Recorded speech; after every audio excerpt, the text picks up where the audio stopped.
Welcome to varieties kitchen.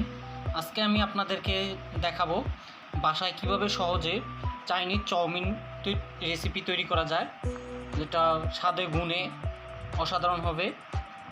খুবই সহজে কিভাবে আপনারা তৈরি করতে পারেন চাইনিজ চাউমিন, সেটা আমরা আপনাদের কাছে দেখাবো। চাইনিজ চাউমিন রান্না করার জন্য আমরা যে যে উপকরণগুলো নিয়েছি সেগুলো দেখিয়ে নিই। আমরা প্রথমে গাজর কেটে নিয়েছি, কুচি করে পেঁয়াজ কেটে নিয়েছি, এখানে 2টা রসুন কোষকে আমরা কুচি কুচি করে নিয়েছি, আর কাঁচামরিচ এখানে কেটে নিয়েছি। এখানে 2টা টমেটোকে আমরা কুচি করে কেটে নিয়েছি। এছাড়া আমরা আরও নিয়েছি এখানে ছোট একটা বাঁধাকপিকে আমরা কুচি করে নিলাম। গরুর মাংসগুলোকে আমরা ছোট ছোট পিস করে এটা আমরা রান্না করে নিছি ফ্রাই, শুধু হলুদ ছাড়া। বাকি যে মশলাগুলো লাগে মাংস রান্না করার জন্য সবই দিয়েছি, যেমন জিরা, ধনিয়া গুঁড়া, মরিচ গুঁড়া, এছাড়া গরম মশলা, অন্যান্য উপকরণ যাই লাগে সবই দিলাম। শুধু আমরা হলুদ গুঁড়োটা ইউজ করি নি। আপনারা এখানে চাইলেও চিকেন ইউজ করতে পারেন, আমরা গরুর মাংসটা ইউজ করছি। এখানে কিছু চিংড়িগুলোকে আমরা একটু তেলের মধ্যে ভেজে নিয়েছি, হালকা লাল কালার করে নিয়েছি। এখানে 2টা ডিমকে আমরা সামান্য পরিমাণ লবণ দিয়ে ফেটে নিয়েছি। আমরা ডিমটাকে আগে ভাজি নিই, পরে আমরা রান্না করব, শুধু আমরা ফেটে নিয়ে রেখে দিয়েছি সামান্য পরিমাণে লবণ দিয়ে। এখানে আমরা নুডলসটাকে 5 মিনিট সিদ্ধ করে নিয়েছি। সিদ্ধ করার পরে এটাকে আমরা ঠান্ডা পানিতে ধুয়ে পানিগুলো ঝরিয়ে নিলাম। এখন আমরা রান্না করব পর্যায়ক্রমে, এখন দেখাবো কিভাবে আমরা এগুলো রান্না করি।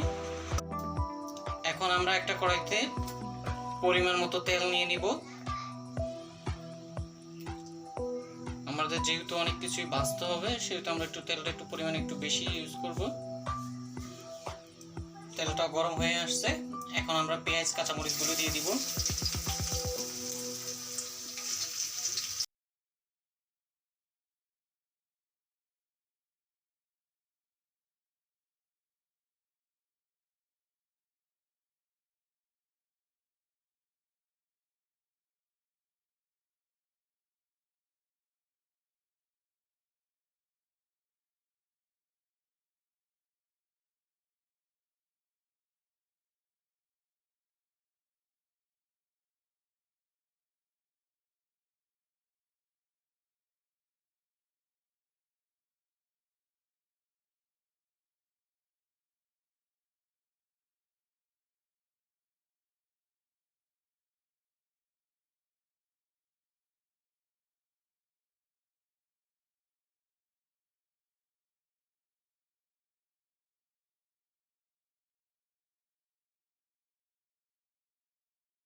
আমরা চিংড়িগুলো দিয়ে দিচ্ছি।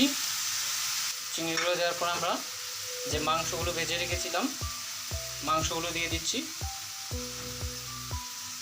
এখন আমরা এগুলোকে ভালো করে নেড়ে মিক্স করে নেব।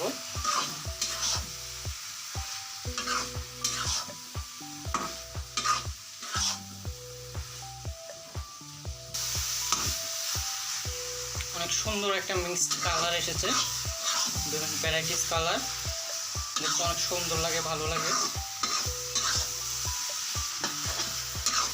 কিছুক্ষণ পরে আমরা যখনই বাঁধাকপি এবং অন্যান্য উপকরণগুলো সিদ্ধ হয়ে আসবে তখন আমরা নুডলসটাকে মিক্স করে নিব। আমাদের উপকরণগুলো প্রায় সিদ্ধ হয়ে আসছে, এখন আমরা নুডলসটাকে দিয়ে দেব। নুডলসটা দিয়ে মিক্স করে নেব। নুডলসটাকে দিয়ে দিচ্ছি। আমরা সবগুলো নুডলসকে দিয়ে দিয়েছি, এখন আমরা এগুলোকে মিক্সড করে নিব। এখন আমরা এটাগুলোকে সবগুলোর সাথে মিক্স করে নিচ্ছি, ভালো করে মাখিয়ে নিচ্ছি। আমরা এখন চুলাটা একটু লো হিটে থাকবে।